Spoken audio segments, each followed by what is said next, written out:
Olá, pessoal. Estou gravando aqui então a nossa aula de introdução aos logaritmos e desde já eu peço desculpas caso não fique no mesmo padrão que a gente tinha anteriormente. Eu tive que mudar o meu gravador de vídeos aqui, o programa que eu tinha antes acabou dando alguns problemas de áudio e agora nós estamos então com um novo programa de gravação. Espero que funcione tão bem quanto o outro. Bom, chegamos então à introdução aos logaritmos. Um assunto novo, completamente novo aí para os alunos que vêm do ensino fundamental, ainda não viram isso no ensino médio, para quem está fazendo pela primeira vez o módulo 2, não estudou logaritmo, e parece algo de outro mundo, algo absurdo, mas calma, você vai perceber nessa aula que é bem tranquilo, não tem nada demais. Tá? Nós vimos na aula anterior que para resolver uma equação exponencial, nós buscávamos reduzi-la a uma igualdade de dois membros com uma única potência de cada lado, lembra? Uma potência de mesma base dos dois lados da equação. Então, por exemplo, 3 elevado a x igual a 27. O 27 eu transformo em 3 ao cubo, corta as bases, igual às poentes, x igual a 3. Ou 3 elevado a 81, 3 elevado a y igual a 81. Então, 81 vai virar 3 a quarta, corta as bases, y igual a 4. Legal, isso foi o que a gente viu na aula passada e é beleza, tranquilo de fazer. Mas e quando a equação for 3 elevado a z igual a 60? Percebe que nesse caso, eu não consigo levar o 60 para uma base 3. Ah, professor, mas não dá para estimar o quanto vai dar? Dá, até olhando para cima, a gente percebe que o 60 é um número que está entre o 27 e o 81. Então, o expoente do 3 tem que estar entre o 3 e o 4. A gente pode fazer a estimativa, né? Como o 60 está entre 27 e 81, então 3 elevado a z está entre 3 ao cubo e 3 à quarta, ou seja, esse expoente z está entre 3 e 4. Mas isso não é o suficiente. Ah, então eu posso tentar calcular quanto que é 3 elevado a 3,5 e aí eu vou aproximando. Tudo bem aproximar, mas essa resposta específica não é a suficiente. Como chegar nessa resposta? De que maneira eu consigo isolar essa incógnita z que está aqui no expoente para chegar nesse valor de maneira mais precisa? Bom, um matemático escocês chamado John Napier foi quem desenvolveu a ideia dos logaritmos, essa ferramenta que é capaz de resolver equações exponenciais quando você não consegue igualar as bases de duas potências. Vamos definir o que é um logaritmo, ok? Podemos definir os logaritmos utilizando simplesmente dois valores, a e b, estritamente positivos. Então, o a é um número positivo, o b é um número real positivo. E ainda, o a não pode ser 1. Então, o a tem que ser diferente de 1. Então, são dois números positivos, reais positivos, né? Não pode ser 0, não pode ser negativo. E o a não pode ser 1.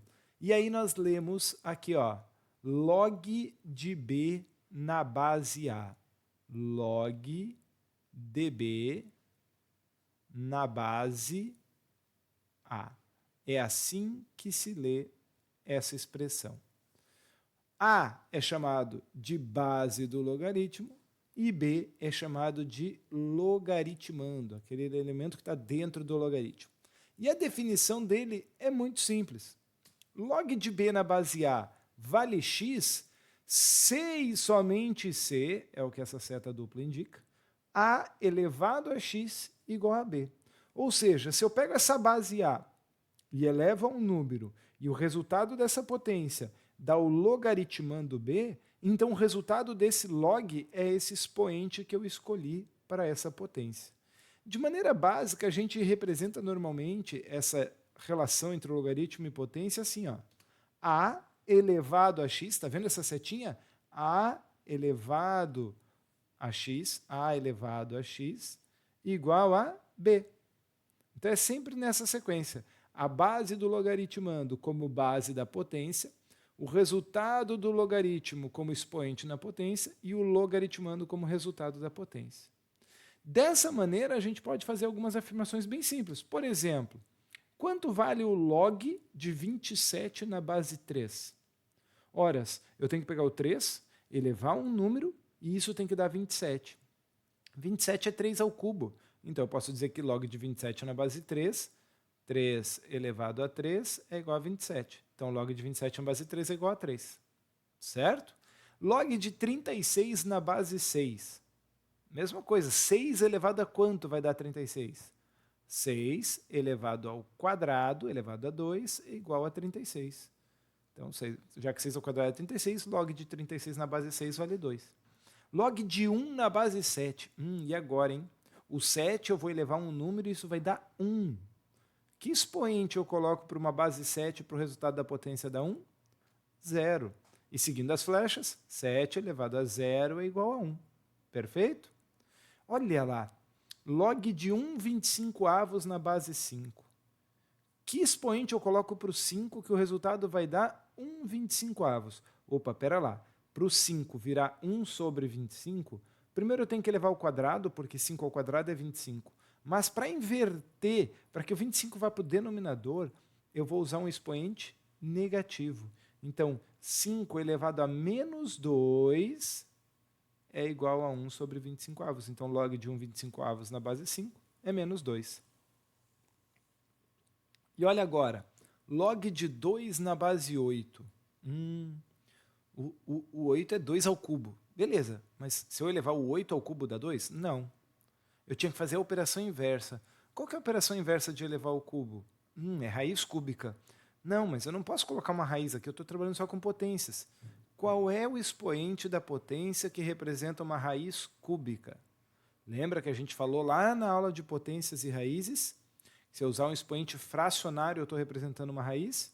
Então, 8 elevado a 1/3 é igual a 2. 8 elevado a 1/3 é a mesma coisa que raiz cúbica de 8. Isso vale 2. Por fim, log de 7 na base raiz quarta de 7. Ora, eu só quero tirar essa raiz, mas é uma raiz quarta. Basta eu elevar isso à quarta potência. Então, raiz quarta de 7 elevado à quarta dá 7. Legal? Bom, esses são alguns exemplos, consequências das definições. Além disso, nós temos 2 logaritmos especiais. Vou até pegar uma marca-texto aqui. O logaritmo decimal. O que é o logaritmo decimal? É quando a base vale 10. Quando a base vale 10, a base não precisa aparecer.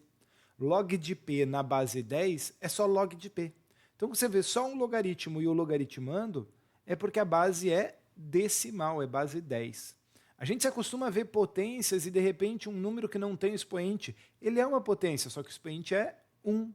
A raiz quadrada, o índice não aparece, mas o índice é 2. No logaritmo, isso acontece para a base 10. Beleza? E o outro logaritmo especial é o logaritmo natural, quando a base é o número de Euler, o e, que tem esse valorzão todo aqui, ó. 2,718282845945904523523. É um número irracional, tá? Ele não tem repetição e tem infinitas casas decimais.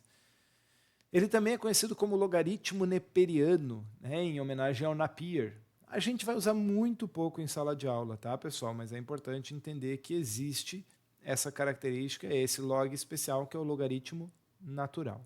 A partir do que a gente viu de definição dos logs, surgem algumas consequências importantes. Vou até voltar na tela anterior, que tem uma consequência que estava aqui. Ó. Olha o que aconteceu aqui. Log de 1 na base 7 deu 0. Mas se eu trocasse essa base, se ao invés de eu usar a base 7, eu usasse uma outra base qualquer, 5, 19, 23, 1/4, qualquer coisa elevado a 0 não dá 1? Essa é a primeira consequência que eu vou ter. Toda vez que o meu logaritmando for 1, o resultado do logaritmo vale 0. Ah, Sônia, mas se a base do log ali não for 1 também, não pode ser qualquer coisa? Aí é que está. A definição de log garante que a base nunca vai ser 1. A base é sempre um número diferente de 1. Lembra que estava lá na definição inicial? Outra consequência. Log de A na base A. Se base e logaritmando são iguais, então o logaritmo vale 1 unidade.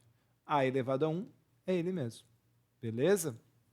Agora, e se o logaritmando for uma potência com base A, que é igual à base do logaritmo? Bom, aí isso vale n. A elevado a n é igual a elevado a n. Faz sentido? Simples, né? Bem simples.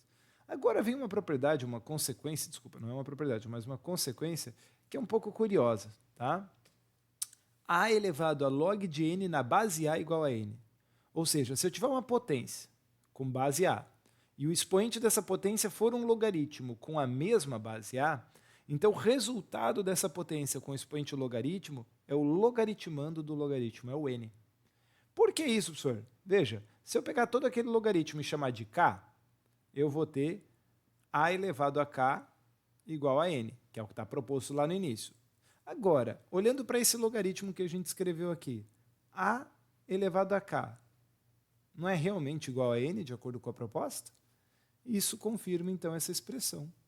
A elevado a k, eu chamei isso tudo aqui de k, igual a n.